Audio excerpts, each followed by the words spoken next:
Mark Blanchard leaned against the polished marble counter, swirling a bourbon he hadn't touched. Overhead, the Atlanta skyline sparkled like it was putting on a show just for him. Floor-to-ceiling windows wrapped around the room, framing him like a man who had finally arrived. He looked the part, tailored navy suit cufflinks glinting with just the right amount of understated wealth, smile controlled but magnetic. He was the kind of man people instinctively looked at when he walked in.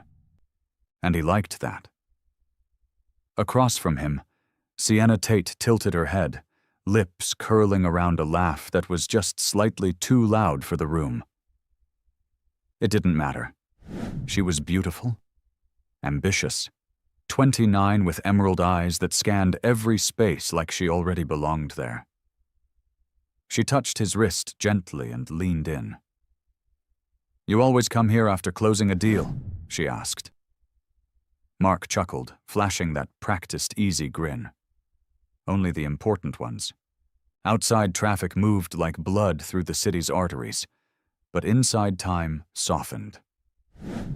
Sienna leaned closer, perfume soft and citrusy. The clink of ice in a crystal glass, a shared smile, words that danced on the edge of danger. His phone buzzed against the bar. He glanced at the screen.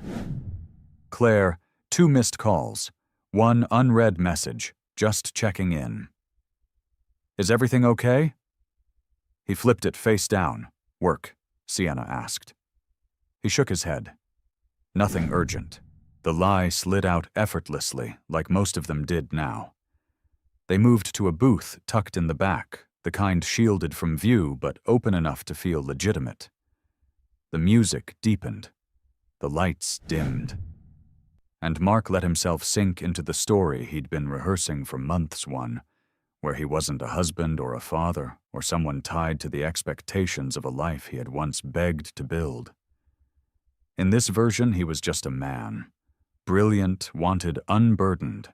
"You don't talk much about your wife," Sienna said gently, watching him over her glass. He hesitated, then offered the kind of half-truths that passed as honesty in places like this. "She's good. We had a baby recently. It's been complicated." Complicated. That was his new favorite word. It felt sympathetic without saying anything real. Sienna blinked, a flicker of surprise crossing her face. "You didn't mention a baby." Mark smiled thinly. Some things feel easier not to talk about. And maybe that was true, because ever since Claire gave birth, something had shifted. He couldn't explain it, only that the house felt smaller, quieter, more fragile.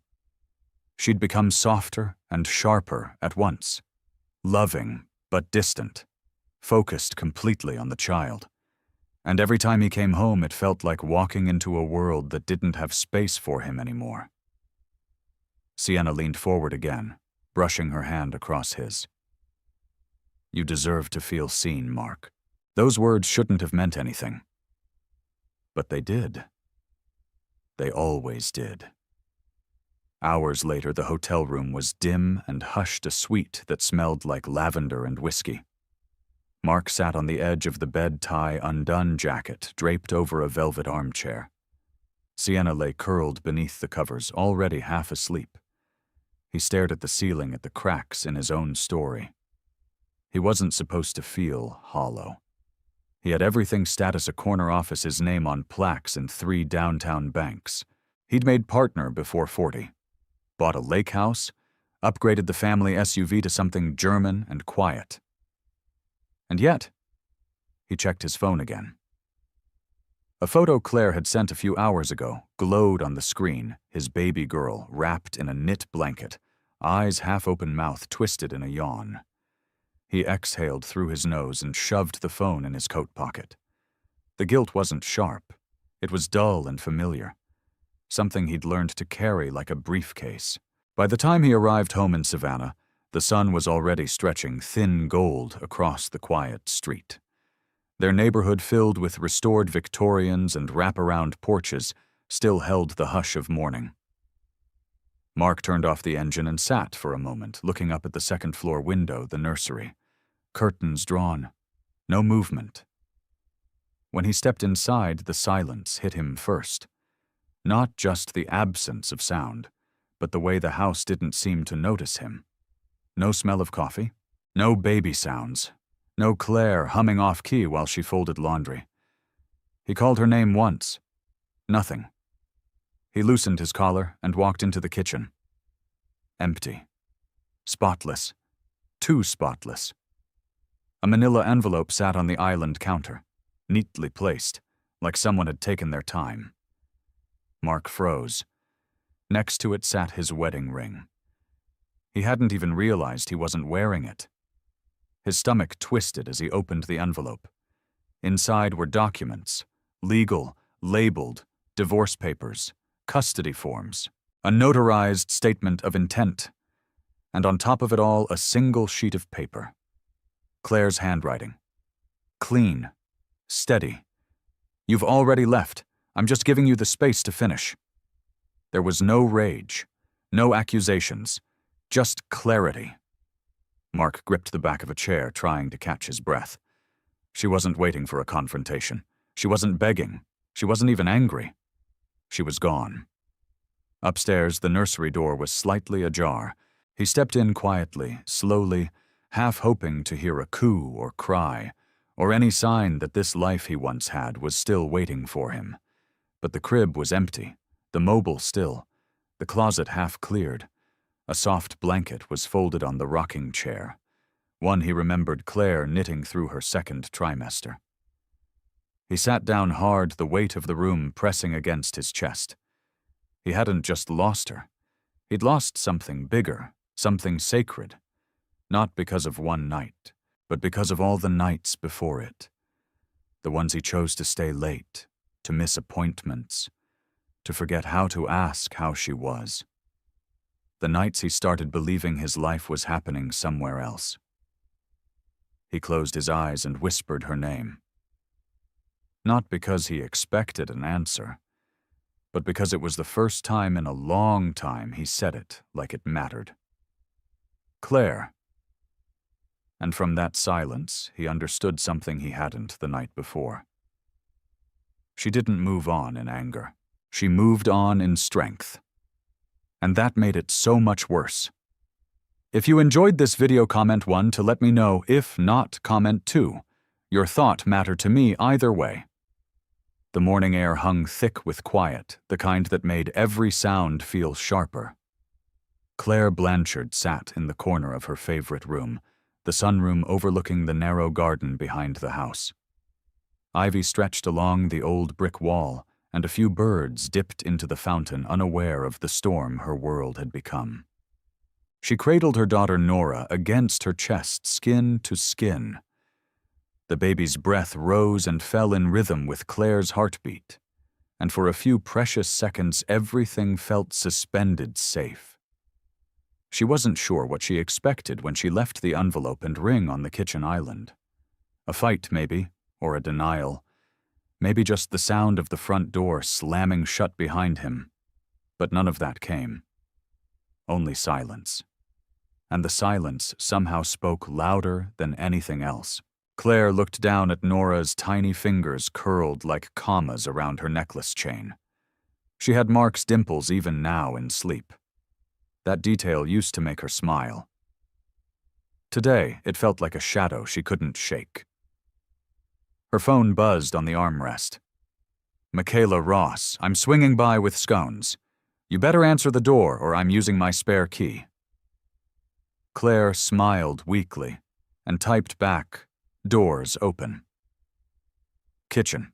Moments later, the side door creaked open and Michaela stepped in wearing leggings and a Savannah State sweatshirt, hair in a bun, coffee in one hand, and a brown paper bag in the other. Good, she said, setting everything down. You don't look like you've completely collapsed. Claire adjusted Nora and leaned back. Define completely. Michaela opened the bag, pulled out a cranberry scone, and handed it over. Eat. You haven't had real food since Friday. And coffee doesn't count.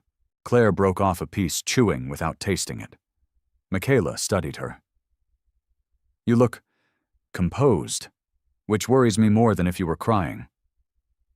I did that part already, Claire said almost too softly. In the laundry room, Saturday night, on the floor next to the dryer. God, Michaela exhaled. You really are one of those people who breaks quietly, aren't you? Claire didn't answer. She reached over and took a sip from the coffee Michaela brought. I filed, she said, after a long pause. The papers are real, and final if I sign in 30 days. Michaela nodded, steady, not shocked. Do you want me to say I'm proud of you, or that I'm sorry? Neither, Claire replied. Just tell me I'm not making a mistake. You're not, Michaela said without hesitation. But it's going to feel like one sometimes, especially when the guilt sets in, or the doubt, or when you miss the version of him that used to exist. Claire stared out the window. I miss the version of me that used to exist. They sat in silence, interrupted only by the soft creak of Nora's cradle rocker. I think I lost myself somewhere around the 3rd round of IVF, Claire whispered. And I didn't even notice until now.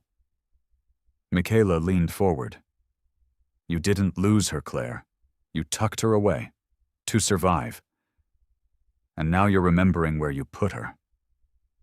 Claire laughed weakly. Do all your patients get this kind of therapy with their postnatal checkups? Only the ones who kept me from losing my mind during residency, Michaela said, gently touching Claire's knee. Then her phone buzzed. She glanced at it. I've got to run C-section consult, but promise me you'll call Deb later.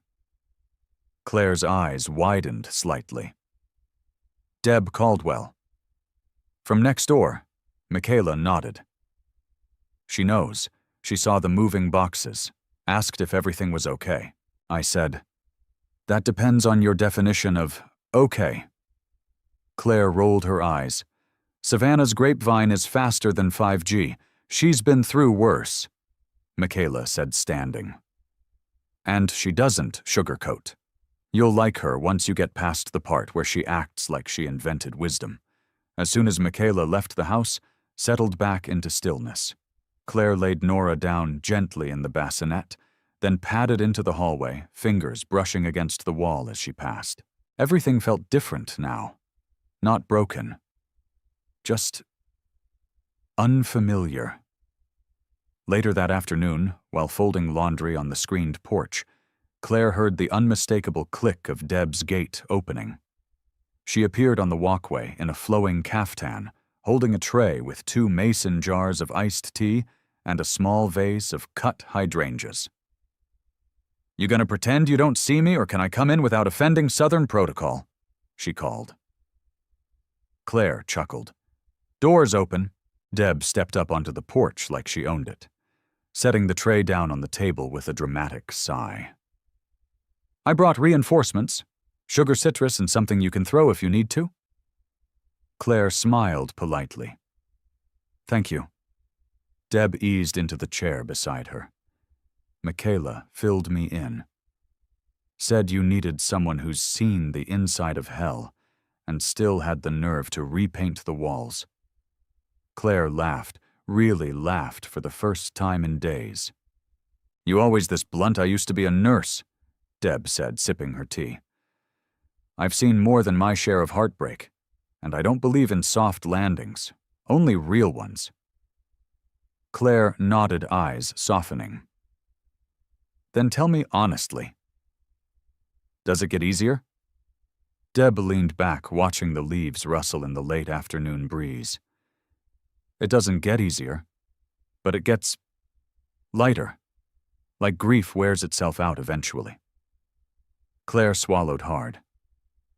We built a life, a home, and now it feels like I'm living in a memory I didn't ask for. Deb nodded. That's what love does sometimes. Builds something beautiful, and then dares you to keep walking when it crumbles. They sat in silence again, watching the shadows stretch long across the porch. Then Deb added quieter, He's gonna try to come back, you know. They always do, right about the time you realize you're better off. Claire blinked. He was with her, in a hotel. The same night I sent him Nora's picture. Deb didn't flinch. Then let that be the last time you hand over proof of what he's missing. Claire stood and walked to the edge of the porch, arms folded tight. Behind her, Deb said, "You get to start over now. Not as his wife, not as someone's plus one, but as the woman you were always meant to be." Claire looked out toward the skyline where Savannah's church steeples pierced the fading light. "I'm scared," she admitted. "You should be," Deb said. "Scared means you're close to something important." And in that moment, Claire understood that healing wasn't going to be clean. It would be messy, uneven, painful. But it had already begun, and she wasn't walking back. Claire stood in the guest bedroom, now half converted into a makeshift studio, the scent of old acrylics and dust mixing with the late morning light streaming through the shutters. She hadn't touched a brush in over a year, not since the early months of her pregnancy, when everything felt fragile, like one wrong movement might tip the balance. The canvas before her was blank. So was the page in her mind. She turned at the sound of Nora's soft coo from the bassinet in the corner. Claire smiled, walked over, and gently placed a hand on her daughter's chest, feeling the slow, steady rhythm of a new life. A life she was now solely responsible for. A knock sounded at the front door. Her pulse quickened. She wasn't expecting anyone. Nora stirred, and Claire hushed her with a soft hum as she made her way down the stairs. Her feet moved slower, the closer she got to the door, a strange instinct telling her that whoever stood on the other side wasn't random. When she opened it, a tall man with a familiar face stood holding a small box, a crooked smile playing at the corner of his lips. Claire. Her breath caught. "Jeremy," she said, stunned. "Guilty," he chuckled. "I wasn't sure if you'd remember me." "College Jeremy," she asked, a little breathless. "Studio art 3 cups of black coffee before 9 a.m., never turned in anything on time." The very one, he laughed, then held up the box. "I brought muffins. I didn't know what else you'd accept from someone who disappeared for a decade." She blinked, still processing the sight of him. Jeremy Sloan looked older, obviously, but in a way that softened him. His hair was slightly grayer at the temples, and his face had the lines of someone who'd seen too much, but there was a kindness in his eyes that hadn't dimmed. Wow. Come in," she said, stepping aside. Inside, Jeremy looked around the foyer and smiled. "This house looks exactly like something you'd choose." It was, Claire replied carefully, before it became complicated. He looked at her gently. "I heard. About the divorce." She gave him a tight smile, walking into the kitchen. That didn't take long to reach the alumni grapevine. He followed. "Actually, it was Deb. She's my mom's cousin. Said you might appreciate a distraction." Claire's eyes widened. "Wait, Deb? Caldwell is your family. Technically my third cousin, but in Southern terms that's just shorthand for you're getting a casserole if you sneeze twice." Claire laughed in spite of herself and motioned to the table. "Sit. Let me grab plates." They settled in the baby monitor resting on the table beside Claire. Jeremy watched her carefully, never overstepping, but always present. "She's beautiful," he said, glancing at the monitor. Claire looked down at the small screen where Nora was kicking gently beneath her swaddle. "She's my whole world," Claire whispered. Jeremy was quiet for a beat. "I lost my wife 4 years ago," he said, voice soft. Claire looked up surprised by the sudden vulnerability. "Cancer," he continued. 3 months between diagnosis and goodbye. We had 2 boys. They were just 5 and 7. I'm so sorry, Claire said genuinely. I can't imagine. He nodded. You learn to. Eventually. Not because it hurts less, but because you get tired of hurting. She looked at him, really looked. There was a strength in Jeremy that wasn't loud or postured. It was quiet. Earned. I think I've been walking around trying not to feel anything, she admitted. Like if I really sat in the pain, it'd swallow me. He met her gaze. It won't. But it'll scrape everything off the surface first. Claire exhaled. You always this poetic now. Jeremy smiled. You always asked the questions no one else would. I just learned how to answer them over time. Their eyes lingered a moment longer than either expected. A soft cry echoed from the monitor. I should get her, Claire said, rising. Can I? He asked gently. She hesitated, then nodded. Jeremy walked upstairs slowly, like someone who understood reverence. When he returned, Nora was nestled in his arms, her eyes fluttering. Claire watched them both, heart-twisting in a way she couldn't define. This man who'd walked back into her life without warning was now holding the most precious part of her with absolute ease. She likes you, Claire said, half teasing. She's smart, Jeremy replied, grinning. Nora let out a tiny hiccup, and he gently patted her back. Claire's voice dropped her tone quieter. Mark's never even changed a diaper. Jeremy didn't respond right away. That's not a reflection of you, he said. Only him. Tears welled in Claire's eyes, unexpected and sharp.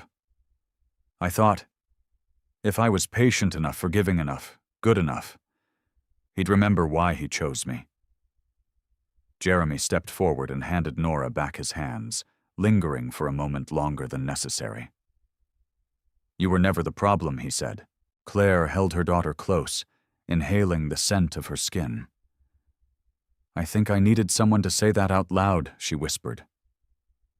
Jeremy nodded. Then I'm glad I came. The late afternoon sun cast golden stripes across the floor, the silence between them full and warm. He stepped back towards the door. I won't stay long. I just wanted to drop those off. And maybe remind you that the version of you before all this, she's not gone. She's just waiting. Claire followed him to the porch. Thank you, Jeremy. He turned back, smiling gently. You always saw the best in people, Claire. Just don't forget to see it in yourself, too. And then he walked down the steps, disappearing down the path, lined with white camellias. Claire stood there long after he was gone, holding Nora to her chest. She wasn't ready for anything yet. Not hope, not a future, not even healing. But something shifted. Something opened.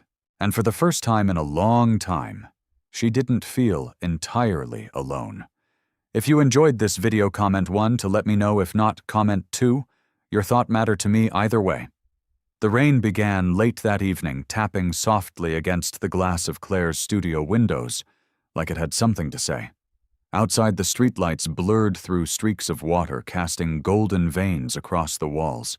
Inside, Claire stood barefoot, a brush in her hand, her fingers smudged with cerulean and burnt sienna.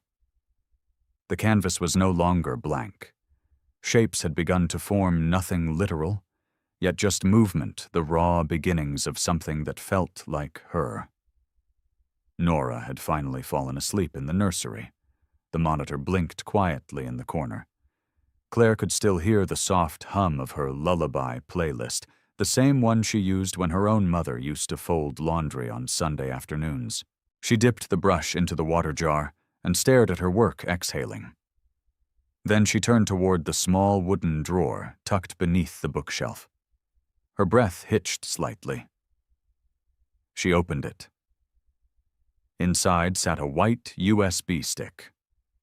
She had found it 2 nights ago while organizing Mark's documents files he'd left scattered in his home office. She hadn't been searching for anything. Not really. But the drive had no label, and something about the way it had been hidden beneath tax folders made her stop. She hadn't opened it yet.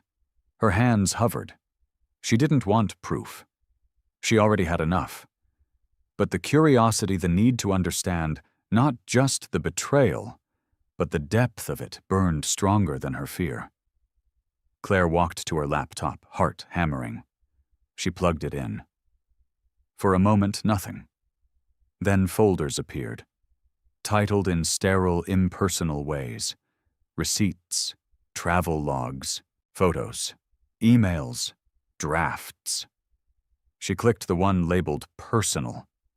Inside was a chain of emails between Mark and Sienna. She blinked hard. I wish I were coming home to you instead. After the baby comes, I'll finally be free.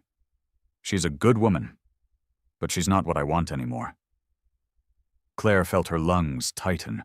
Her hands trembled, but she didn't stop. She clicked a file labeled Notes. A saved draft opened.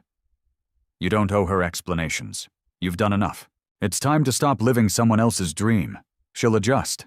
They always do. The screen blurred. Claire sat down, her body folding in on itself as though her soul needed a moment to catch up to what her eyes had just seen. And then something broke, not loudly, but inwardly, silently. Her world had shifted again. She hadn't just been betrayed. She had been erased. Not an affair of confusion, not a moment of weakness, but a planned, documented exit. A betrayal with structure, intention, strategy. She closed the laptop and pressed the heels of her palms against her eyes until stars danced behind her lids. A knock came. Sharp but hesitant, she blinked and stood wiping her cheeks, not even realizing she'd been crying. The door creaked as she opened it. Jeremy. His hair was damp from the rain, his jacket clinging to his frame. He held a takeout bag and looked at her like he could see something was off. I brought Ty, he said gently. I was in the area and, I don't know. Something told me you could use a hot meal. Claire stepped back and let him in without a word. He placed the bag on the kitchen counter, then turned to her slowly. You okay? She shook her head, lips trembling. I opened it, she whispered. His eyes narrowed. What the USB? Her voice cracked. Emails, plans. He wasn't conflicted. He wasn't torn. He was preparing. Like I was a phase he had to finish before his real life could begin. Jeremy didn't say anything at first. He just looked at her, taking in the weight of her words. And then softly, he asked, Do you want me to leave? She looked at him for a long moment. No, she whispered. He stepped forward slow and careful, like every movement mattered. Claire sat at the table, hands folded tightly. Jeremy unpacked the food in silence, handing her a pair of chopsticks wrapped in a paper napkin. I don't want to be angry, she said finally, voice low. I don't want to become someone bitter, or cold, or guarded. You won't, Jeremy said, because you're not starting from nothing. You're starting from truth. She looked up at him, her eyes glassy. But it hurts, she said. I know, he replied. They ate quietly, the sound of rain filling the silence between bites. At one point, Nora stirred. Claire stood to go to her, but Jeremy gently reached out. I've got her, he said. Claire hesitated. Please, he added. Let me do something. She nodded. He returned minutes later with Nora resting on his shoulder, her cheek against his collarbone, utterly at peace. Claire stared, breath-catching. She doesn't cry with you, she murmured. I think she can tell when someone's showing up for the right reasons. The sentence lingered in the room longer than any storm. Claire walked over and touched Nora's back, then met Jeremy's gaze. I don't know what this is, she said. What we are, or what we're becoming. You don't need to, he replied. You just need space. And someone who respects that space. She nodded slowly. Jeremy placed Nora back in her bassinet, then turned toward the door. I'll check in tomorrow, he said gently. Claire followed him to the porch. The rain had stopped, but the scent of it still clung to the air. He looked at her one last time. You're not alone, Claire. You're not invisible. Not to me. And then he was gone. Footsteps fading into the hush of the soaked street. Claire stood still for a long time. Inside her chest, something was shifting again. But this time, it wasn't breaking. It was beginning. The sound of the paintbrush sliding across canvas had always calmed her. Today, it only reminded her how long she'd gone without peace. Claire stood at her easel in the studio morning light, leaking through the windows, turning the hardwood floor into gold. Nora was napping upstairs, and for a rare moment the house was still. The quiet no longer unnerved her, but it hadn't become a comfort yet either. It sat with her like a polite stranger, welcomed but unfamiliar. She dipped the brush into a wash of deep blue, added it to the arc of sky she'd been building for days. It wasn't finished. She wasn't finished. But the motion gave her something to return to. Something to rebuild from. A faint knock pulled her out of the rhythm. Claire wiped her hands on a cloth, checked the monitor, then headed downstairs. When she opened the door, she froze. Mark. He stood with a hesitant smile and an overnight bag slung over his shoulder, as if he expected this to be okay. As if time and truth hadn't snapped the thread between them. Hey, he said softly. She didn't move. Claire, he added. I just want to talk. 5 minutes. She stepped back from the doorframe but didn't gesture for him to come in. Why are you here? His gaze flicked behind her toward the quiet of the hallway. I thought maybe I could see her, see Nora. Claire crossed her arms. Since when? Mark ran a hand through his hair. Don't do that. Do what she asked, calm, but sharp. That thing where you act like I'm a stranger. Like I didn't love you. Like I don't care. She stared at him, the weight of his words hitting a wall she no longer leaned against. Mark, she said you left a trail of receipts, hotel confirmations, and love letters like you were daring me to find them. Don't stand on my porch and rewrite history. His face tightened. I didn't know how to leave. But you did, she whispered. You just didn't do it with honesty. He exhaled. Can I come in? Claire paused. Nora's asleep, she said. You can wait here until she wakes. Then I'll decide. He nodded, stepping inside slowly, like he was crossing into foreign ground. And in many ways he was. She walked past him into the kitchen, gesturing to the counter. Coffee. He nodded. She poured 2 cups, slid one across to him. Mark leaned against the sink, his eyes roaming the room, the art supplies now stacked near the doorway, the photo of Nora propped beside a candle, the absence of anything that felt like him. This place looks different, he said. It is different, Claire replied. He looked down into his cup. I didn't think you'd move so fast. Her laugh came out sharp. Fast. You were planning your exit while I was in labor. Mark winced. Claire softened only slightly. What did you expect me to do? Wait, I didn't expect anything, he muttered. But I hoped. Maybe we could figure it out. She looked at him, stunned. Figure it out? He stepped closer. Claire. I made a mistake, a stupid, selfish mistake, but we were good ones. Yes, she said. We were. Before you decided I was too much of a reminder of your responsibilities. I panicked, he said. You became so focused on the baby, on motherhood. I felt like I didn't exist anymore. Claire stared at him, voice low. And instead of saying that you vanished into someone else's arms, "I'm sorry," I know she said. But that doesn't fix it. A quiet stretched between them, both of them standing in the echo of what used to be. Then Nora's soft cry came from the monitor.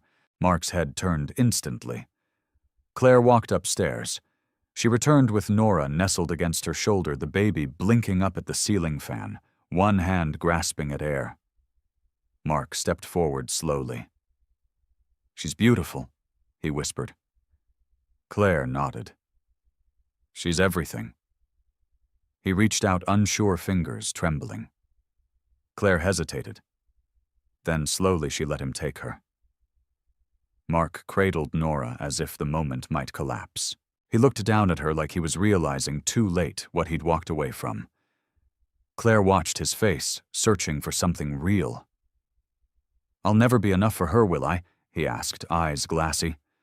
Claire's voice was barely audible. "You had a choice." "She didn't." Mark closed his eyes. "I miss us." "There is no us anymore," Claire said gently. "Only consequences." He handed Nora back, and Claire settled the baby in her arms. Mark picked up his bag, lingered. "I won't stop trying," he said. Claire met his gaze. "Do what you need to do. But don't confuse guilt with love." He nodded slowly and walked to the door. As he stepped out into the soft, gray light of late morning, Jeremy was walking up the sidewalk, a sketchbook tucked under his arm. Mark froze. Jeremy, noticing the tension, slowed.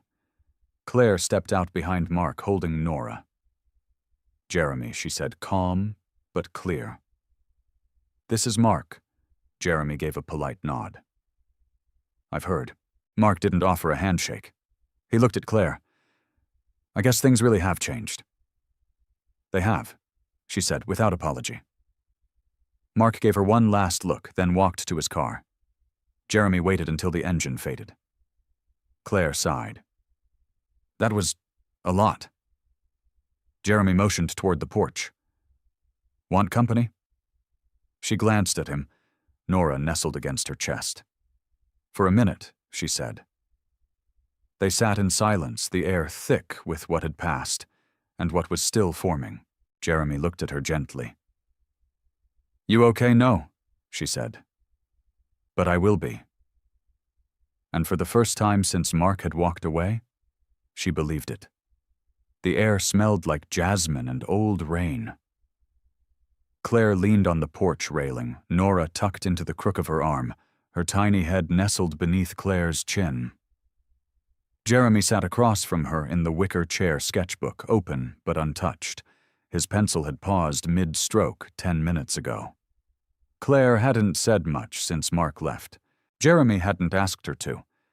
That was something she was starting to appreciate about him. His silence wasn't empty.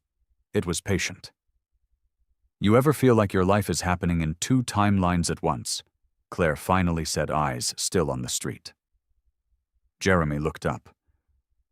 "How do you mean?" She adjusted Nora slightly. "Like, there's the version of you that kept moving forward, showing up, doing what needed to be done, and then there's the other version stuck in some room you never went back to, still sitting there waiting." Jeremy nodded slowly. "Grief has that effect. Divorce, too." Claire blinked. "You talk about it like you've lived inside it." "I have," he said. "I still do sometimes." She looked down at Nora, her voice catching. He held her today. Jeremy didn't interrupt, for the first time, really. She was asleep, but still. She swallowed. He looked like he was trying to memorize her. Jeremy leaned forward, elbows on his knees. "And how did that feel for you?" Claire hesitated. "Complicated." "That's honest." She met his eyes. "I didn't want to hate him." "Did you?" She shook her head. "No, I pitied him." Jeremy absorbed that without judgment. He's starting to understand what he gave up. Claire looked out at the oak trees lining the block, their heavy branches bending with the weight of new growth. He doesn't get to waltz back in like nothing happened. Jeremy nodded. He won't. You won't let him. Silence again. But this one felt like a breath. Claire rocked Nora gently and asked, "What were you sketching?"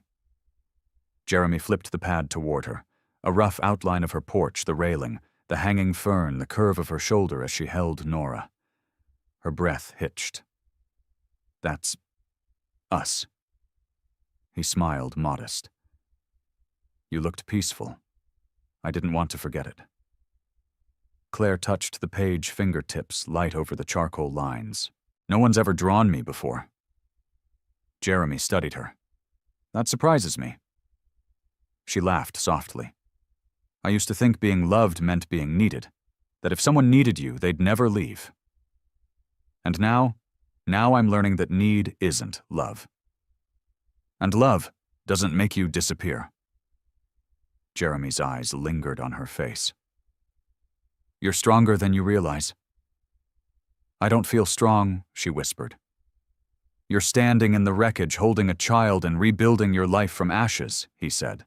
"That's not weakness." Claire's throat tightened. She looked away, blinking fast. "I'm not trying to be anything right now," she said.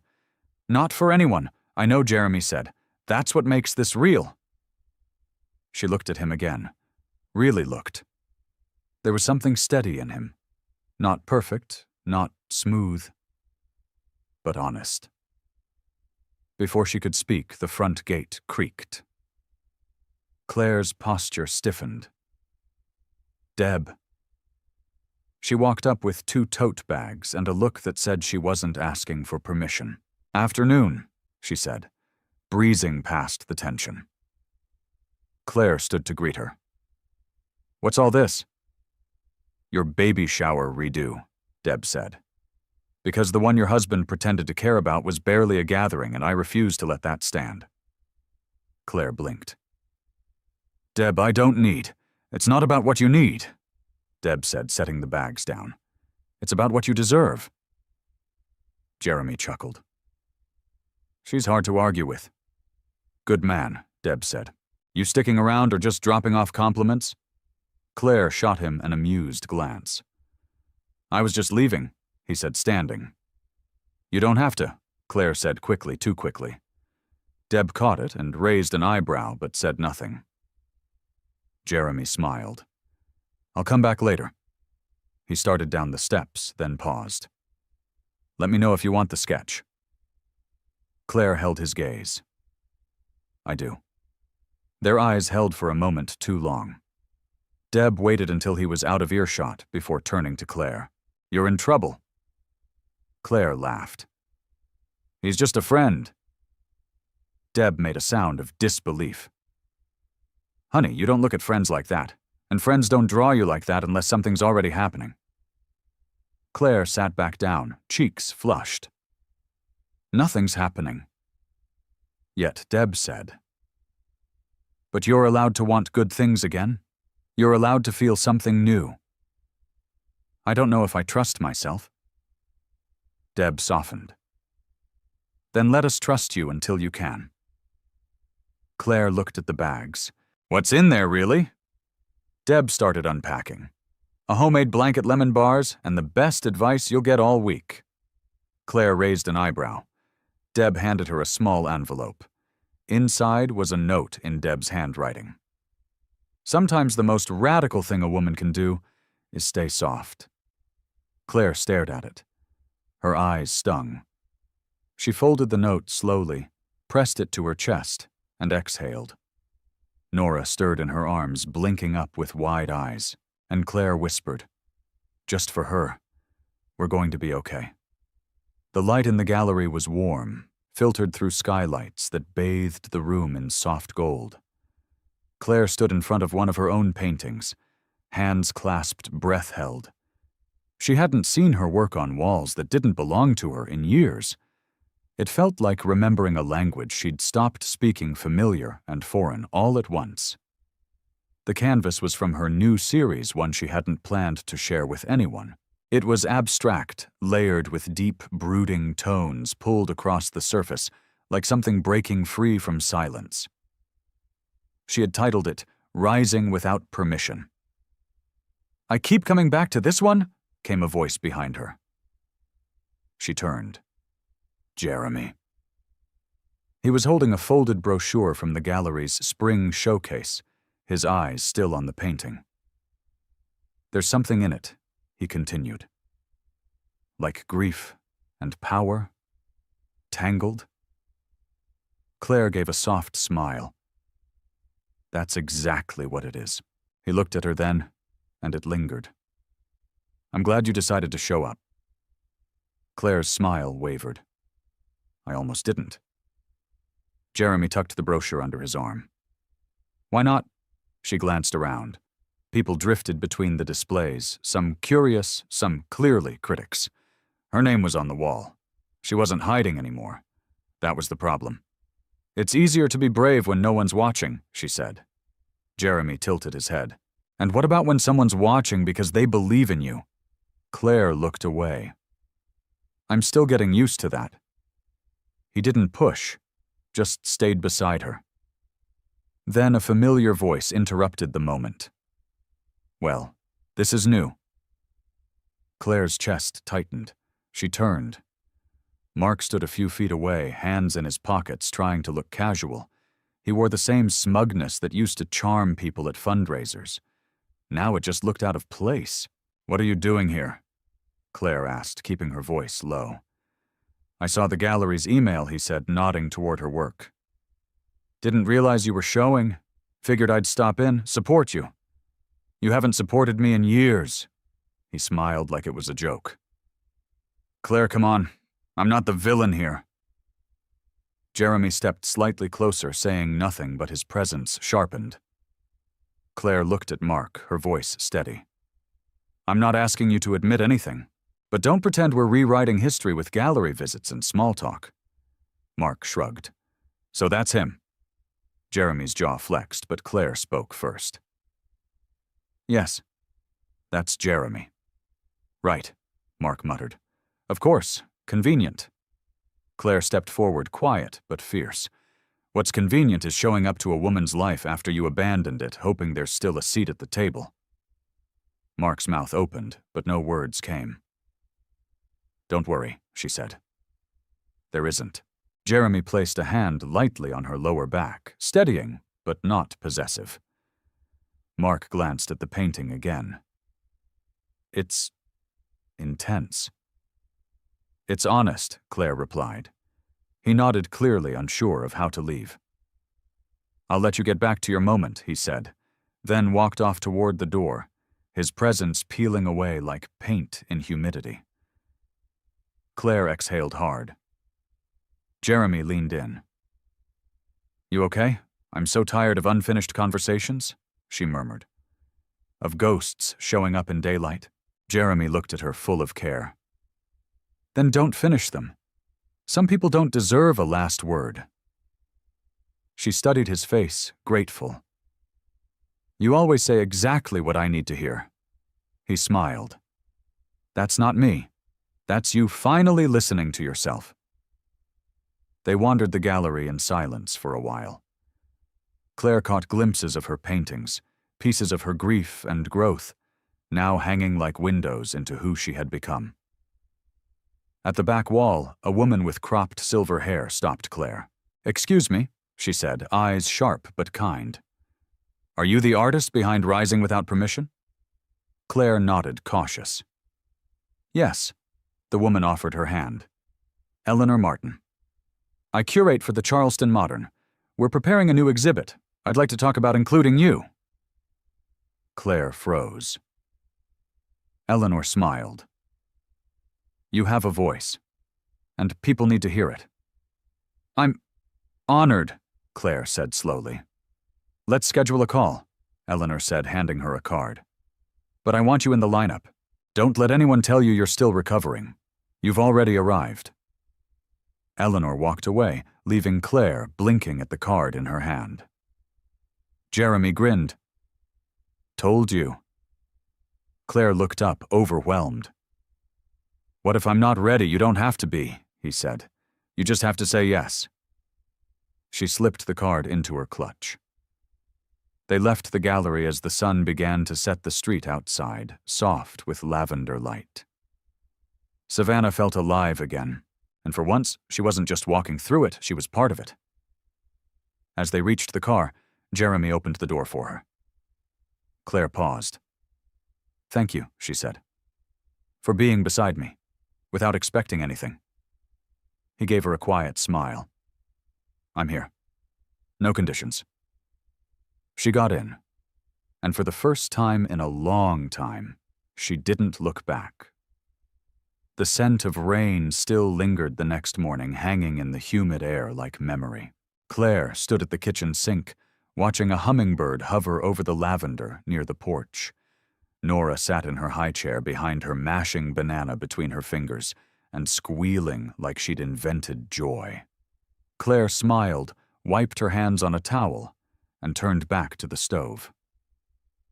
She poured herself another cup of coffee, her second already, and tried to slow her thoughts. Between Eleanor's offer, the gallery buzz, and Mark's unexpected appearance, her mind hadn't rested all night. And then there was Jeremy. Every time she replayed his words, "no conditions," her heart did this strange, stuttered pull. Not fear, not butterflies, just space opening, air coming in where it hadn't before. The sound of her phone buzzing pulled her back. She wiped her hands and reached for it. A text from Deb. "You might want to check the arts section this morning. Front page." Claire's stomach flipped. She opened her laptop, navigated to the Savannah Ledger site. And there it was, top fold, front and center. Rising without permission. Claire Bellamy's bold return to canvas. She clicked. The article was glowing. They called her work a storm caught mid-breath, praised her emotional layering and quiet courage, and quoted Eleanor directly, "Claire doesn't paint pain. She paints what pain grows into when a woman refuses to be undone." Claire covered her mouth with one hand. Nora babbled behind her, tossing banana across the tray like it was confetti. Claire laughed through the tears. She was still crying when the doorbell rang. She rushed to wipe her face, scooped Nora up, and opened the door. Jeremy stood there holding 2 coffees and a bag from their favorite corner bakery. His shirt was damp at the shoulders, the breeze lifting the hem slightly. "I figured you might need caffeine and carbs after last night," he said. Then he looked closer. "Are you crying?" Claire nodded, still half laughing. "It's the paper." Jeremy's eyebrows lifted. "You read it." She held the door open. "Come in. You're part of this, too." Inside, she handed Nora a teething toy and laid the paper on the kitchen island. Jeremy read over it, his expression shifting from casual interest to something like awe. "They really saw you," he said. Claire leaned against the counter, arms crossed. For the first time in a long time. "I think I saw me too." Jeremy handed her the coffee. "Then it's only the beginning." She took a long sip. "Eleanor wants to feature my work in Charleston." Jeremy grinned. "Claire, that's huge." "I know. And it terrifies me." He tilted his head. "Why? Because it's not just about art," she said. "It's about claiming space, speaking loudly." "I don't know if I remember how." Jeremy stepped closer, his voice gentle. "You don't need to be loud to be heard. You just need to be honest." Claire looked down at her coffee, then back at him. "Can I ask you something?" "Anything. Why are you really here? I mean, this consistently, this present." Jeremy didn't rush his answer. "I spent years walking past moments I should have stayed in. After my wife died, I convinced myself that showing up again, really showing up, was too risky, too messy. Then Deb told me about you. And when I saw you again, I remembered what real feels like." Claire's heart beat louder in her chest. Jeremy continued, "I don't need anything from you, Claire, but if being near you means I get to watch you become who you're meant to be, I'm not walking away." For a long moment she said nothing. Then quietly she asked, "What if I don't know who that is yet?" He smiled, soft and sure. Then I'll wait while you figure it out. Their eyes held heavy with something not yet named. Nora let out a loud squeal, breaking the moment. They both laughed. Jeremy leaned down, brushing his fingers across Nora's curls. She's got your fire. Claire reached out, touched his arm. Thank you for seeing it. That night after Jeremy left, Claire rocked Nora to sleep by the window. The stars were starting to pierce the sky one by one, like promises. She pressed a kiss to Nora's forehead, then whispered, "We are not small. Not anymore." Downstairs, her phone buzzed again. An email from Eleanor.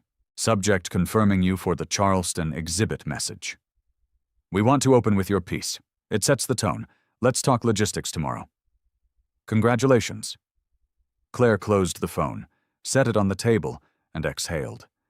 She wasn't just healing anymore. She was arriving.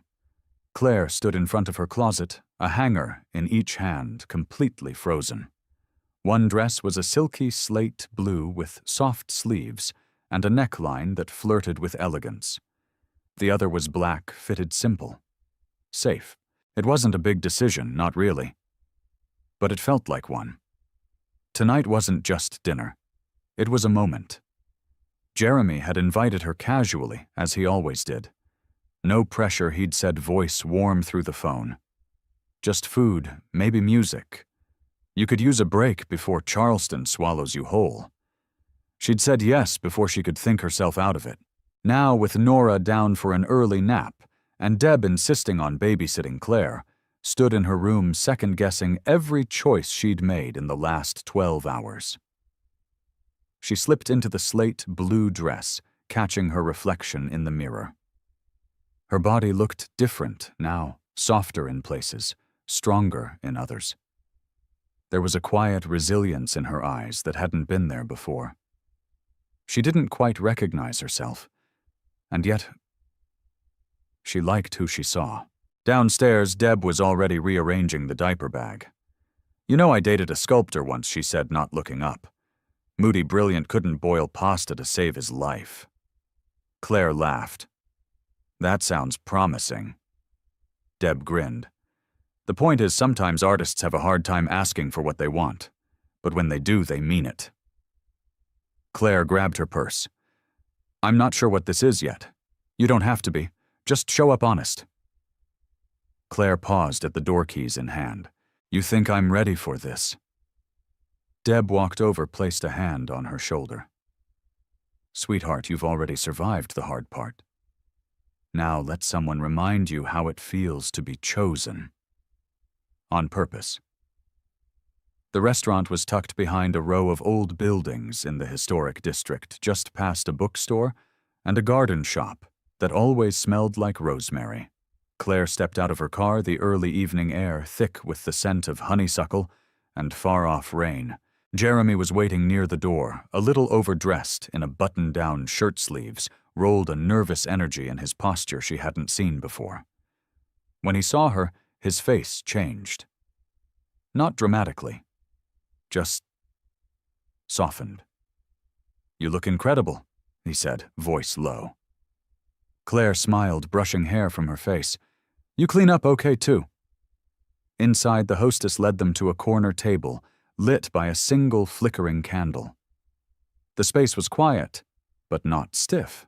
Jazz drifted through the speakers, the kind that wrapped around your ribs and stayed there. Jeremy pulled out her chair, then sat across from her, studying her for a moment before speaking. "I've wanted to do this since the first time we talked at the gallery." Claire tilted her head. "Do what sit with you. Just this. No baby monitors, no paint, no timelines." She laughed softly. "You say that like paint's a problem. It's not. It's you. It's your gift. But tonight," he leaned in slightly, "I just want to hear you. No art, no healing arc, just Claire." Something inside her cracked in the best way. She folded her hands on the table, grounded by the truth of it. They ordered, shared food, talked about books, old memories, strange coincidences. Jeremy told her about growing up in Charleston, about his grandmother who raised him on sweet tea and gospel music. Claire told him about her mom, about the summers they spent painting furniture, just to feel something new. Somewhere between the appetizer and the second glass of wine, the conversation quieted. Claire looked out the window, watching rain begin to mist the sidewalk. "This feels dangerous," she said suddenly. Jeremy looked confused. "Dangerous." She turned back to him. Not in a bad way, just unfamiliar. It's been a long time since something felt like it might turn into more. Jeremy didn't flinch. "It already is." Claire swallowed. "You sure he reached across the table, palm up?" "No. But I'm here, and I'm choosing this." She placed her hand in his slowly. The moment stretched thick with unspoken things. And then her phone buzzed. Claire pulled it from her bag, instinctive panic rising. A message from Deb. "Everything's fine. Nora's asleep. No news, just breathe." She smiled at the screen, then looked back at Jeremy. "Sorry. I still haven't figured out how to stop waiting for something to go wrong." He brushed his thumb across the back of her hand. "That's what trauma does. Makes you expect the fall even when you're flying." They paid the check, walked out under the awning as the rain picked up soft and steady. Claire stood under the glow of the street lamp water glistening on her shoulders. Jeremy took a step closer. "I don't want to rush you," he said. "I know." He tucked a strand of damp hair behind her ear. "I'm just saying," he added, "if one day you feel ready, I'll still be here." Claire looked up at him, something blooming in her chest, slow, careful, but real. "I think," she said quietly, "I might already be halfway there." Jeremy leaned forward, pressed a light kiss to her forehead, nothing more. Gentle. Present. Enough. They stood there in the rain, not needing to fill the silence. And for the first time in a long time, Claire didn't feel like she was breaking or rebuilding. She felt like she was becoming. Claire didn't sleep that night, not because of nerves or stress, or even excitement. She stayed up with Nora swaying gently in the rocking chair near the window, watching moonlight paint silver lines across the nursery walls. The baby had stirred after a dream and nestled into Claire's chest like a question that didn't need answering. Claire hadn't put her down since. Somewhere inside her, things were shifting. She wasn't running anymore, not from the silence, not from the ache, not even from the future. In the soft stillness, Jeremy's words replayed, "I'll still be here." She hadn't known how badly she needed someone to say that. Not as a promise, as a presence. Morning came slowly, golden and quiet. Claire got Nora dressed and packed a small diaper bag. She kissed Deb on the cheek, who raised an eyebrow but didn't ask questions, just whispered, "Don't apologize for smiling." She didn't. By midday, Claire found herself standing in front of a weathered brick building with wide green shutters and wrought iron balconies draped in ivy. Charleston. The gallery. Inside, Eleanor waited near the back with a clipboard and a cup of tea. "You made it," she said, not bothering to hide the warmth in her voice. Claire smiled, adjusted Nora on her hip. "I said I would." "You didn't have to bring the baby," Eleanor said, motioning toward a small lounge off to the side. "We have a sitter here today. She's wonderful." Claire hesitated. "She'll be 10 feet away the whole time," Eleanor added. "And you can check on her whenever you like." Claire finally nodded, kissed Nora's forehead, and handed her over gently. The baby went without fuss, curious and wide-eyed, her little fingers wrapping around the sitter's necklace like a lifeline. Back in the gallery, Claire followed Eleanor past clean white walls and soft lighting. Her painting, rising without permission, hung in the center of the main wall, already surrounded by curious patrons murmuring softly.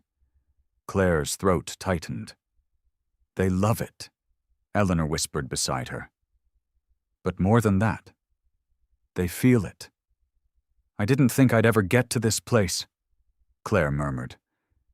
"Because it's not just a place," Eleanor said. "It's a version of you fought to become." Claire turned toward her.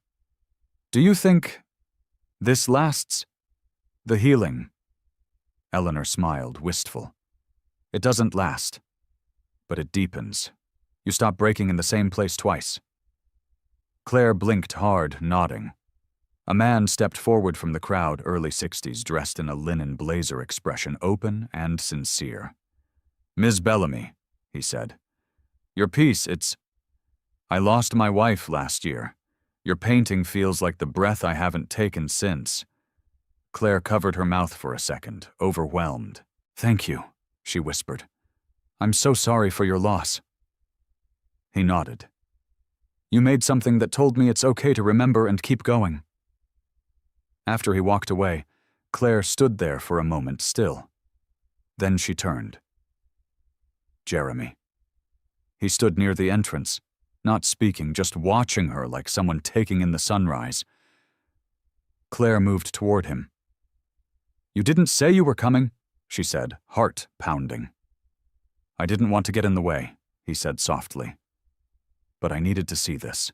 Her voice dropped. And he took a step closer. "I've never been prouder of someone I wasn't allowed to love." Claire's breath caught. Jeremy reached out, slow, deliberate, and took her hand. "But maybe now I can." The words hung in the air like the last note of a song. Claire's eyes welled, but she didn't look away. "You've never been in the way, Jeremy. You've been the quiet in the chaos." He stepped even closer, lowering his voice. "Then tell me what you need. No pressure. No clock. Just truth." She stared at him, feeling every inch of the distance she'd been afraid to cross until now. "I need time," she said, "and steadiness, and the space to not always be strong." Jeremy nodded. "You can have all of it." Claire felt her shoulders drop, something unspoken, unclenching inside her. Then Mark's voice. "Well," he said from behind them, his tone unreadable. "Didn't expect to see this."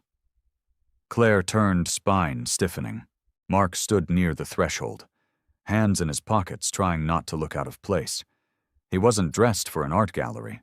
He looked more like a man who had wandered in by accident or habit. "Didn't expect you to be here," Claire said evenly. "I got the gallery newsletter again," he replied. "Saw your name. Thought I should come." Jeremy's hand remained in hers, firm. Claire took a breath. "This isn't the time." Mark raised a hand, mock surrender. "I'm not here to fight. Just wanted to say, it's impressive. You, all of this." Claire didn't answer. Mark glanced toward the painting. "Is that about us?" "No," she said. "It's about me." Mark's gaze faltered. "I made peace with the past," Claire added. "You don't get to rewrite it." Mark nodded slowly. "I just wanted to say, I'm sorry. Again." "Then say it to yourself," Claire said gently. "You're the one who needs to hear it." She turned back to Jeremy. Mark hesitated, then walked away without another word. Claire watched him go. No bitterness, no ache. Jeremy looked at her. "Are you okay?" She nodded. "I think I am." He exhaled. "Good. Because you have people in there waiting to meet the artist who reminded them what survival looks like." Claire smiled, eyes shining. "Let's not keep them waiting." They walked back into the gallery, hand in hand, past whispers and praise and soft gasps of recognition. And behind it all, Nora's tiny laugh echoed from the lounge, proof that healing had a sound. The evening sun dipped low over the marsh, turning the sky into a wash of amber and rose. Claire sat on the back steps of her house barefoot, her hands wrapped around a mug that had gone cold half an hour ago. Nora's soft breathing came through the baby monitor beside her, steady and deep. She should have felt at peace. The Charleston show was still making ripples. She'd received 3 more invitations from galleries up the coast. Articles, praise, a commission offer from a university. But there was a restlessness in her chest, like something unfinished was pacing in the corners of her spirit. She didn't hear the gate until it clicked open. Jeremy stepped through carrying a small canvas under his arm. He didn't wave, didn't speak. He just walked up the steps, sat beside her, and rested the canvas between them. Claire looked at him, eyebrows lifted. "Did I forget I commissioned something?" Jeremy smiled, but it didn't reach his eyes. "You didn't. This one's mine." He turned the canvas so it faced her. It was her porch, lit in twilight, the baby monitor glowing softly. Claire's silhouette seated just as she was now, head tilted alone, but not empty. Claire blinked hard. "When did you paint this last week?" "After the show. I stayed here one night to drop off the sketch pad you left at the gallery. You were sitting out here like this and it just stayed in my mind." She stared at the image, overwhelmed by how deeply it saw her. "I feel like this," she whispered. "All the time." "I know," Jeremy said quietly. "That's why I painted it." Claire looked down, her voice thin. "I'm scared to want this." Jeremy turned toward her fully. "Want what this?" she said, gesturing between them. "You. Us. Something good." He didn't move. He let her speak. "I've built this whole new life with pieces I didn't even know I could hold," she said. "And now it's like, if I let something in that matters, it could all come crashing down again." Jeremy exhaled slowly. "It won't. But even if it does, you know, now you can rebuild." Claire's eyes glistened. "I don't want to survive again. I want to live." "Then live," he said. "With me, or without me. But don't wait for the world to tell you it's safe." She looked at him. Really looked. "Do you love me?" Jeremy didn't blink. "I do." She inhaled, shaky. "Even if I'm still healing, especially because you're still healing," he said, "because you let the light in anyway." Claire looked away, overwhelmed heart pounding. Jeremy reached into his back pocket and pulled out a folded letter. "I wasn't sure if I should give this to you, but after everything in Charleston, I think it's time." She hesitated, then took it, opened it slowly. Inside was a printed email thread dated 6 months ago, from Mark to Jeremy. The subject line made her heart stutter about Claire. She scanned it. Mark had reached out after seeing Jeremy at the community fundraiser. The tone was casual but loaded with old territory. Mark had implied Jeremy's presence in Claire's life was inappropriate and confusing for Nora. Jeremy had responded once. Firm, clear, kind. "I don't owe you an explanation. Claire is not yours to manage. And Nora will grow up with love, not illusion. That's all that matters." Claire's hands shook. "I didn't tell you because I didn't want to distract you," Jeremy said. "And I didn't want you to think I was trying to play some hero." She looked at him, tears welling. "You protected my name. Behind my back." Jeremy nodded. "Not because I needed credit. Because you deserved peace." Claire pressed the paper to her chest and closed her eyes. All the pain, the fear, the silent weight she'd carried, she realized in that moment was no longer hers to bear, alone. She leaned into Jeremy's side, rested her head against his shoulder. They sat in the quiet dusk wrapping around them. Then she whispered, "I'm not scared anymore." Jeremy turned his face slightly toward her hair. "Why not?" She smiled, tears slipping freely now. "Because someone finally stayed." and somewhere inside her, a door that had been bolted for too long opened. The next morning, Claire woke to the hush of rain tapping against the window pane, soft and steady. Nora stirred in the bassinet beside her, one tiny fist tucked beneath her cheek, lost in dreams. Claire reached for her phone, blinking against the low morning light. A new message from Eleanor. Subject: Atlanta Spotlight feature message. We want you for the cover. Interview full spread. Women who reclaimed their voice. You ready? Her heart did a slow somersault. Atlanta. Mark's city. His circle. The very ground where he unraveled everything, and where she would now return with something to say. She didn't reply right away. She needed a minute. The sound of the front door opening and closing told her Jeremy had let himself in like he did on mornings when she couldn't bring herself to ask, but needed him anyway. She could hear him in the kitchen, the faint clink of dishes, the smell of coffee already winding its way down the hallway. Claire padded out barefoot, wrapping a robe around her. He looked up as she entered. You sleep? She nodded. Better than I have in weeks. Jeremy handed her a mug. Then I did my job. Claire took a sip, letting the warmth ground her. Atlanta called, his expression sharpened not in warning but in focus. Yeah, magazine wants a cover piece, feature on women rebuilding after public collapse. Jeremy leaned against the counter. Sounds like they found the right woman. Claire smiled faintly. It also happens to be where everything fell apart. Jeremy didn't try to soften it. You going? I think I have to. He nodded once. Then you'll go. Claire met his eyes. Would you come with me?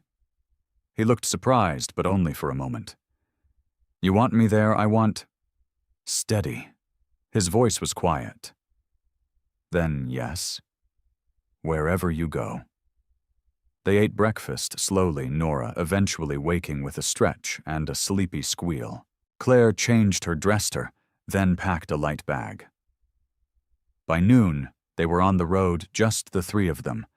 The sky had cleared soft blue, pushing through rain clouds, as if making way. Claire hadn't been back to Atlanta in over a year. As the city skyline came into view, her chest tightened.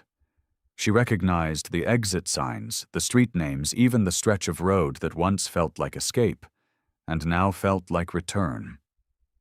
The magazine interview was at a quiet studio in Inman Park. Warm lights, bare walls. A chair set under a soft spotlight. Claire sat in it. Nora in Jeremy's arms, just out of frame. The interviewer, a woman in her late 40s with kind eyes, leaned forward. Tell me, Claire, when did you realize you weren't broken? Claire took a breath, eyes flicking briefly toward Nora.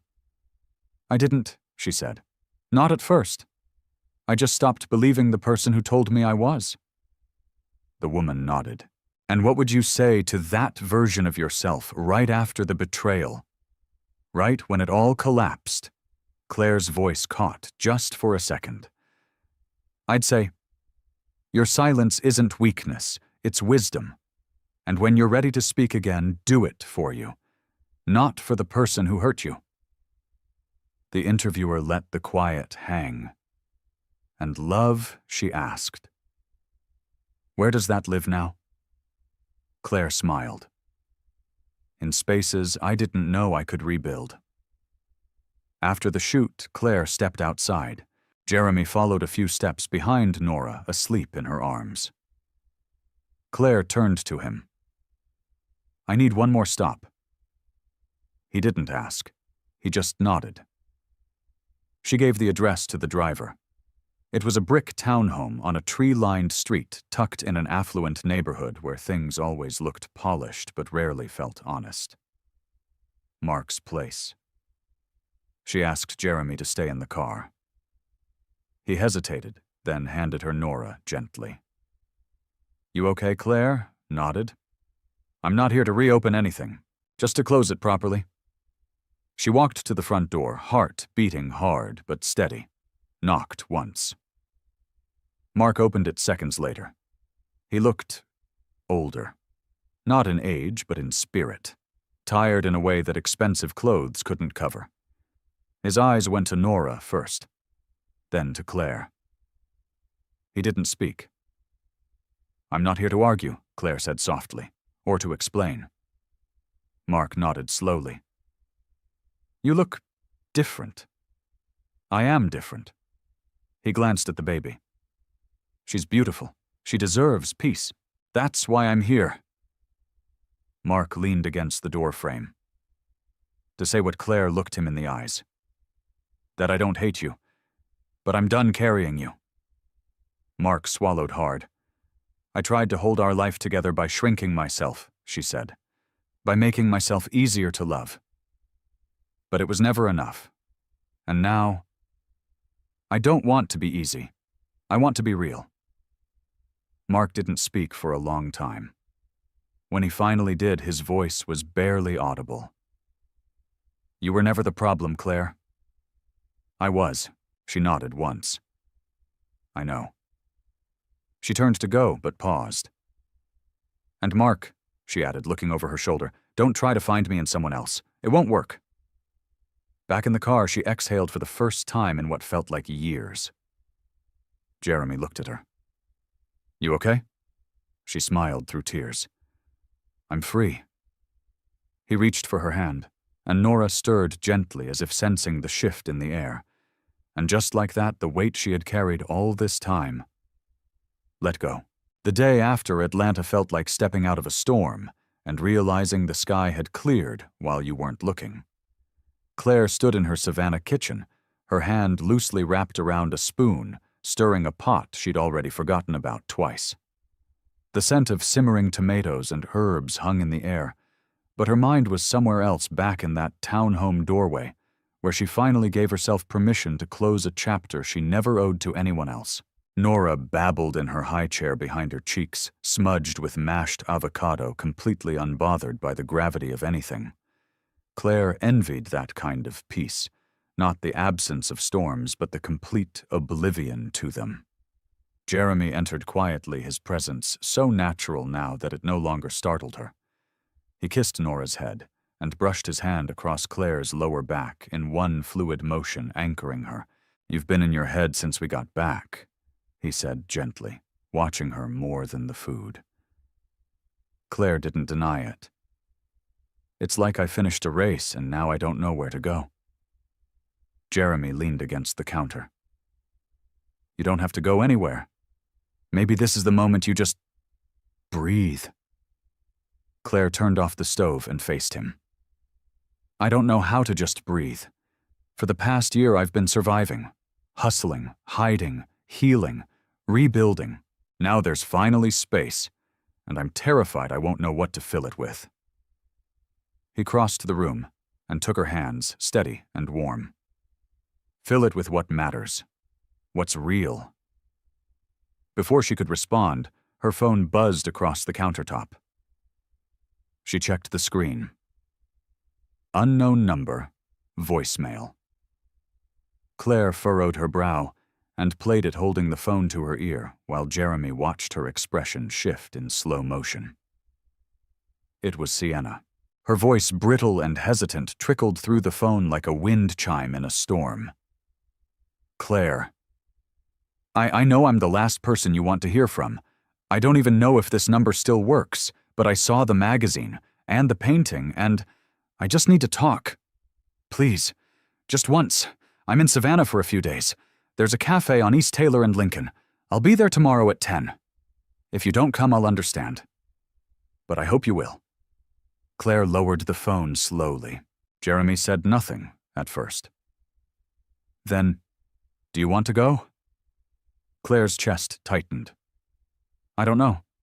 Jeremy didn't push. "Then decide in the morning." That night, she hardly slept.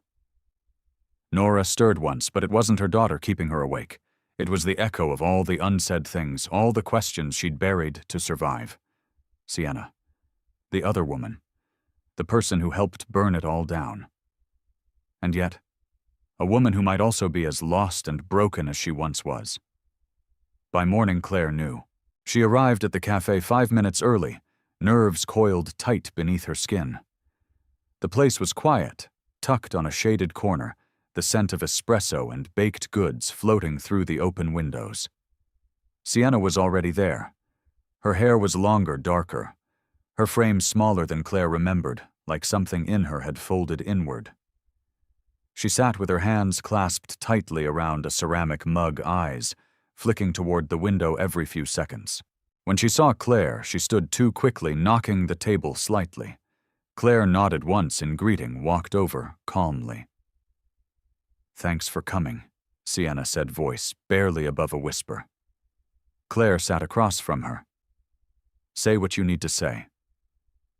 Sienna nodded, exhaled shakily. "I wanted to hate you, you know. At first, not because of anything you did, but because I knew he'd never love me the way he loved you." Claire flinched slightly but didn't speak. "I thought I was different," Sienna continued. "He made me feel like I was some grand escape, like we were rewriting something." She laughed bitterly. "Turns out I was just the next blank canvas." Claire's voice was low. "You thought you were the story, but you were the silence between the lies." Sienna winced, then nodded. "I know that now." They sat in silence, the clink of cups and the low hum of the cafe filling the space between them. "I lost everything," Sienna said finally. "My job, my reputation, my peace. And then I got pregnant. Alone. He didn't even come to the hospital." Claire's stomach twisted. "I almost didn't keep the baby," Sienna whispered. "But something told me. Maybe this wasn't a punishment. Maybe it was a reckoning." Claire swallowed the lump rising in her throat. "What do you want from me?" Sienna looked up, her eyes bloodshot and raw. "Not forgiveness, not sympathy. I wanted to look you in the eyes and say, I'm sorry. Truly." Claire held her gaze. "I don't hate you." Sienna blinked. Claire continued, voice firm. "But I'm done holding space for your choices. You made them. You lived them. And now you get to rebuild, like I did. But without me." Sienna nodded slowly. "Fair." Claire stood to leave, then paused. "For what it's worth," Claire said gently, "being a mother doesn't redeem us, but it shows us who we're capable of becoming." Sienna's lip trembled. "Thank you." Claire walked out into the light, the sun cutting through the morning haze like forgiveness wrapped in fire. She didn't look back. She didn't need to. She had already said everything she'd been holding back. And for the first time in a long, long time, there was nothing left in her chest but space for what came next. The late summer heat had started to ease in Savannah. The air had softened, and the cicadas sang a little quieter now, like even they knew the story was beginning to close. Claire stood in front of the mirror in her studio, smoothing the creases in her linen dress. The walls around her were covered in new canvases, pieces of color and memory and emotion that hadn't existed even a month ago. She hadn't painted these for a gallery, or a critic, or even herself, really. She'd painted them because something inside her had finally gone quiet. The noise of heartbreak, the voice of doubt, the ache of questions that never found answers. And in that quiet, the art came back. Softer. Braver. Jeremy entered without knocking. He had learned by now where the invisible boundaries were and when to cross them. "She's asleep," he said, brushing a spot of flour from his shirt. "Took her bottle like a champ." Claire smiled. "You're getting good at this." He tilted his head. "I've had a pretty great teacher." She turned, brushing a curl behind her ear. "You ever think about what comes next all the time," he said, "but I try not to plan too far. Life seems to have its own ideas." Claire walked toward the window, gazing out at the marshland, where the sky met the water without needing permission. I'm being honored next week, she said quietly. That women's foundation in Atlanta, the one that funded my early art school days. Jeremy blinked. That's big. I wasn't going to go, she said, voice light but unsure. But then they told me they want Nora to present the award with me. Symbolic, they said. He chuckled. Poetic is more like it. Claire turned to him. I want you there. Jeremy's face didn't change, but his eyes, those steady, thoughtful eyes, softened. You sure I'm not asking for a statement? She said.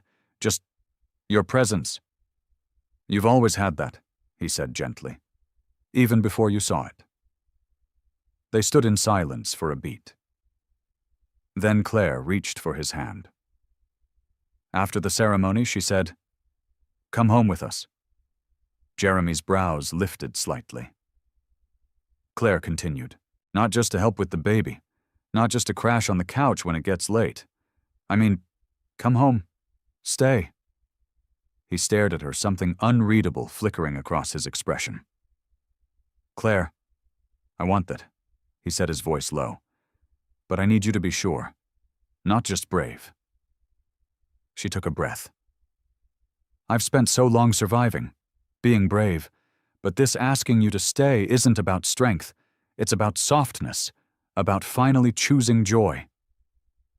Jeremy stepped closer. Then yes, I'll come home. She smiled, tears barely held at bay. Good. Because Nora has started saying your name in her sleep.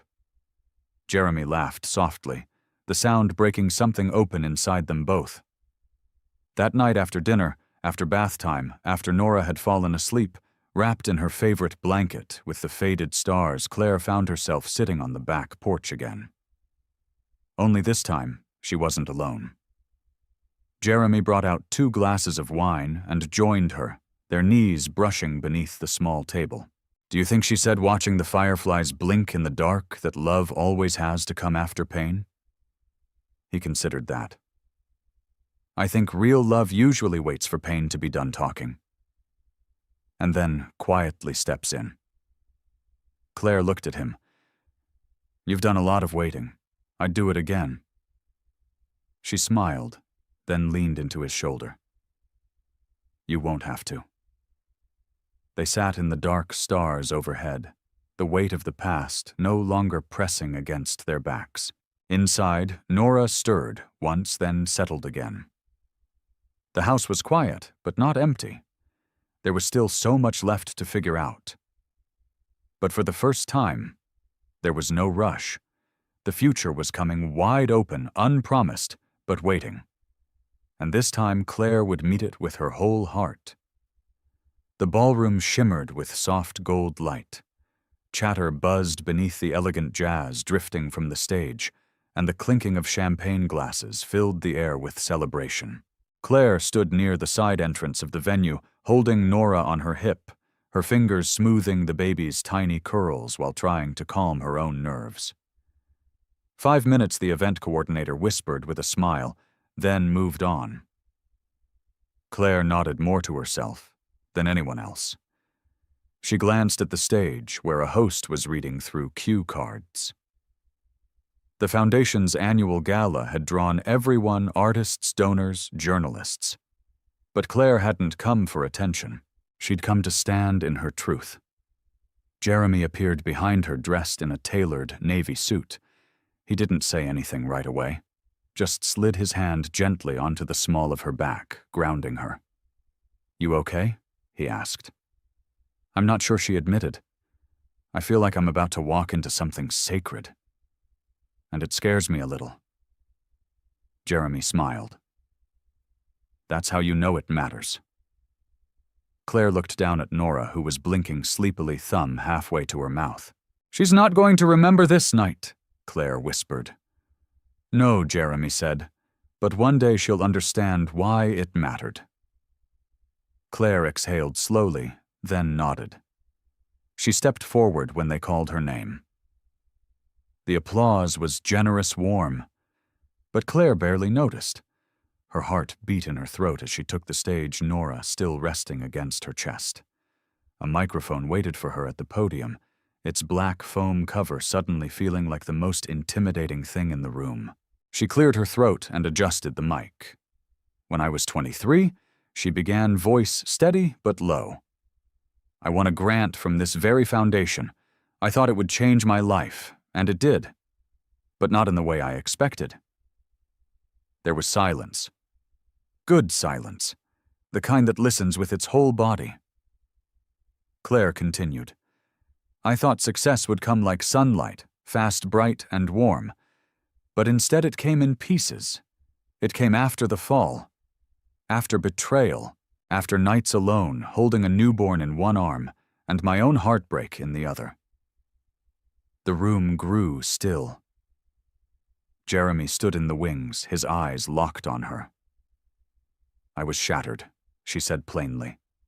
Not by one moment, but by the slow unraveling of a life I thought I'd built well. And for a while, I thought the silence that followed was emptiness. She looked down at Nora, then out at the audience again. But silence isn't empty. It's the sound of becoming. And in that silence I found my voice again, not the one shaped by applause or love or fear, but the one rooted in truth. She paused, emotion catching in her throat. This is my daughter, Nora, she said, holding her a little closer. She doesn't know it yet, but she saved me. Not because she fixed me, not because she gave me purpose, but because she reminded me that gentleness still exists in the world, even when everything feels sharp. She turned, slightly facing the back of the room where a screen had started to lower. She doesn't speak much yet, but last week she said 3 words that stopped me in my tracks.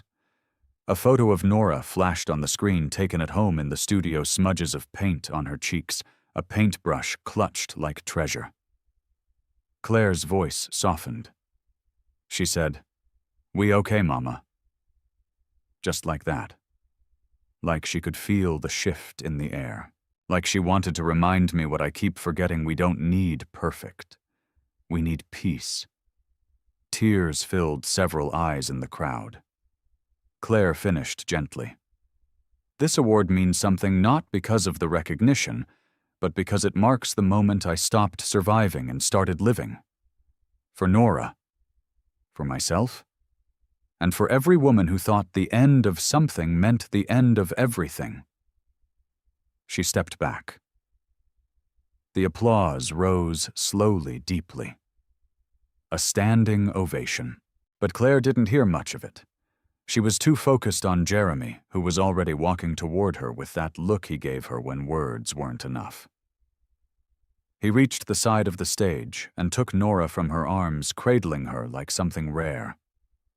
Claire followed him down the stairs, hand in hand, heart full and light. Back in the dressing room, she leaned against the vanity, watching herself in the mirror. "Did I say too much?" she asked. Jeremy shook his head. "You said exactly what needed to be heard." He walked over, brushed a tear from her cheek with his thumb. "You've done something impossible, Claire," he said. "You didn't just survive.